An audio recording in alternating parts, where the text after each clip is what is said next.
आदि कादिक ओमकारेश्वर जितने भी हमारे 12 ज्योतिर्लिंग विराजमान है, ये ज्योतिर्लिंग कोई साधारण बन गए क्या? ऐसे ही बन गए क्या? ज्योतिर्लिंगों का निर्माण क्यों हो गया? किस लिए हुआ है? एक एक ज्योतिर्लिंग का वर्णन तो करे, स्मरण तो करे कि इन ज्योतिर्लिंग का निर्माण क्यों हुआ है। शंकर के धाम में आने के लिए देवता भी तरसते हैं साहब, शंकर के धाम में आने के लिए देवता भी हाजिरी भरते हैं साहब। इस मृत्यु लोक में आने के लिए भगवान विष्णु से कहा, आप कहां जाना चाहते हो? कि मृत्यु लोक। तो भगवान शंकर कह रहे मृत्यु लोक में आना पड़ेगा तो माता के गर्भ से जन्म लेना पड़ेगा, भुगतना पड़ेगा, गर्भ के अंदर भोगना पड़ेगा। भगवान कहते हैं भोग लूंगा पर मेरे को जन्म लेना पृथ्वी पर। यहां आने के लिए लोग तरसते हैं। मृत्यु लोक में सारे देवता इकट्ठे होकर भगवान शिव जी के पास जाकर कहते हैं, भोलेनाथ जी हमको पृथ्वी पर आना है, कृपा कर दो।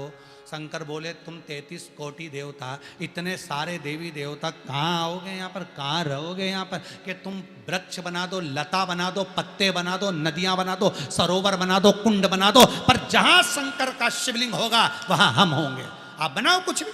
तो शंकर भगवान बोले इतने 33 कोटि देवताओं के लिए तो अब एक अगर नगर काशी मान लो तो काशी में कितने पेड़ लगाऊंगा? तुम तो 33 कोटि, और कितनी नदी बहाऊंगा, कितने ये पत्ते हुए, पक्षी हुए, पशु हुए, कितने बनाऊंगा? तो नहीं प्रभु आपको तो बनाना पड़ेगा। तो उन्होंने कहा एक काम करते 12 ज्योतिर्लिंग का निर्माण कर देते हैं, आधे आधे को डिवाइड कर देते हैं। तुम इतने यहाँ पड़े रहना, उतने वहां पड़े रहना, और तो भी बच गए, सब आके खड़े होकर हमारा नंबर। तो भगवान बोले अब तुम्हें कहाँ बिठाएं, तुम बता दो। सब दूर भरा गई जगह तो अब कोई डबल से तुम बना नहीं सकते। तो उन्होंने कहा एक काम करो, तुम ये उज्जैन की जो रज है, छिपरा की जो तट है, जो ओमकारेश्वर की रज है, जो सोमनाथ की रज है, जो काशी की रज है, जो मल्लिकार्जुन की रज है, जो भीमा शंकर की रज है, जो त्र्यंबकेश्वर की रज है, बाकी के देवता बोले हमको वो रज का कण बना दो। कोई भगत आएगा कांवड़ लेकर, गंगा जल लेकर, उसका गंगा का जल जब झलकेगा कांवड़ को ले जाते समय, तब हमें आनंद की अनुभूति हो जाएगी, हमें आनंद मिल जाएगा।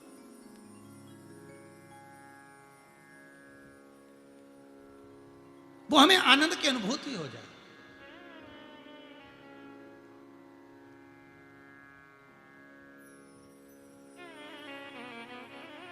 जाते लोग कावड़ ले लेकर बोल बम बोल बम बोल बम बोलते बोलते जाते, और जितने कंकर पर, रज पर भक्तों के चरण पड़ते हैं कावड़ उठाने वालों के, गंगा का जल जब झलकता है बूंद भर भी, कावड़ लेकर जाने वालों का जब पसीना झलकता है, शिव का नाम बोल बम बोल कर जब गिरता है, वो रज में जो 33 कोटि देवता हैं वो इतना आनंद कर जाते हैं कि शिव जी से कहते हैं इस रज में हमें पड़े रहने दो साहब।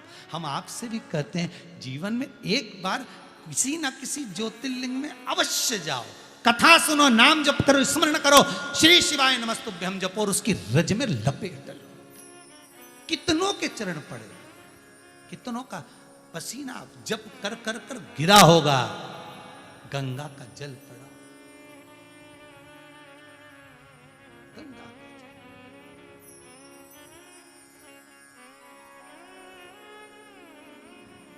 भजन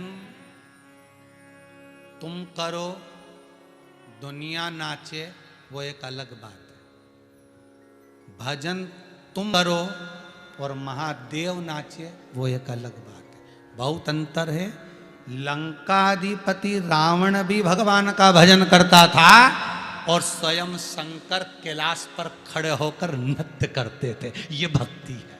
भले उसने गलत कर्म, पर उसने शिव की जो आराधना करी है, ऐसी आराधना दुनिया में कोई नहीं कर सकता जो शंकर का आराधक आराधना में डूबा हुआ है। और कितना सुंदर मांगा था रावण ने, कितना सुंदर मांगा भोलेनाथ जी से। रावण ने शंकर जी से कुछ नहीं मांगा, कुछ भी नहीं। जो उसको सोने की लंका मिली थी वो तो उसके पिताजी ने दी थी। रावण ने मांगी क्या? पिताजी ने दी थी वो तो। रावण ने क्या मांगा था? रावण ने अगर भगवान शंकर से मांगा, भगवान विष्णु से कुछ मांगा, ब्रह्मा से कुछ मांगा, शीश मांगे, ये मांगा, नाभि में अमृत मांगा, शंकर जी से क्या मांगा? शंकर जी से केवल इतना ही मांगा कि जब मैं मरूंगा, मेरे प्राण छूटते समय मेरा महादेव मेरे सामने होना चाहिए, मेरा देव अधिदेव महादेव मेरे सामने हो। बस इतना चाहिए। तो शंकर भगवान चक्कर में पड़ गए कि ये मांग रहा है कि महादेव सामने होना चाहिए। तो शिव जी ने पूछा कि भैया मुझे चक्कर में मत पड़ दादा, मैं ऐसा आशीर्वाद नहीं दे सकता। तो उन्होंने कहा क्यों नहीं दे सकते? पार्वती जी बोली इतना सा तो मांगा, बाकी सबसे तो कितना मांगा, तुमसे तो इतना ही मांगा कि मरे तो तुम सामने हो जाना। पार्वती बोली तू समझती नहीं है, एक बार की बात है, राजा श्वेत तपस्या कर रहे थे और उनको मारने के लिए स्वयं यमराज आ गया, मैंने यमराज को निपटा दिया। तब यमराज मर गया तो उनके पिताजी आ गए सूर्य नारायण भगवान, उन्होंने हाथ जोड़ के निवेदन करा मेरे बेटे को जिंदा करो, मेरी पोती मृत्यु देवी को जिंदा करो। मैंने जीवित कर दिया, पर शर्त एक लगा दी कि जहां शंकर होगा वहां काल नहीं आएगा। अब दिक्कत यह है कि अगर मैं सामने खड़ा हो गया तो ये मरेगा कैसे? यमराज इसको मेरे को देख के ही भग जाएगा। अब जब महाकाल सामने खड़ा होगा तो काल कहां से आ सकता है? अगर शिव सामने होगा तो ये मरेगा कैसे? अरे राम कथा कहती है, राम जी महाराज के पास में खबर पहुंच गई कि तुम्हें प्राण त्यागना है, सरयू जी में जाइए और प्राणों को त्यागिए। सूचना पहुंचा दी गई।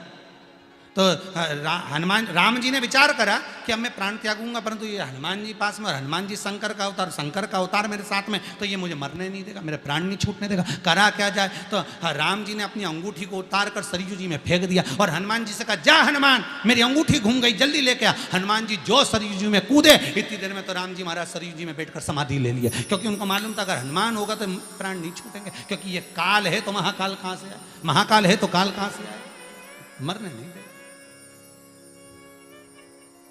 प्राण कैसे छूट सकता? अगर महाकाल है, शिव है, तो फिर डरना है।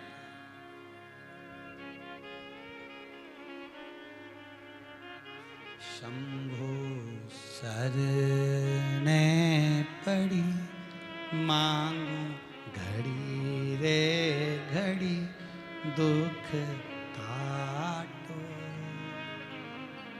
दया करी न दर्शन आपो। शंभो शरणे पड़ी, मांगू घड़ी रे घड़ी, दुख काटो, दया करी न दर्शन आपो। भगवान बस इतनी कृपा,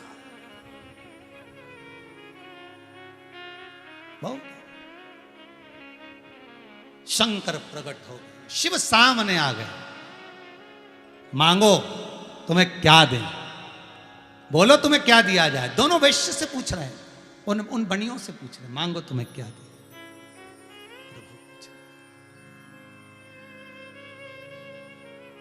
शंकर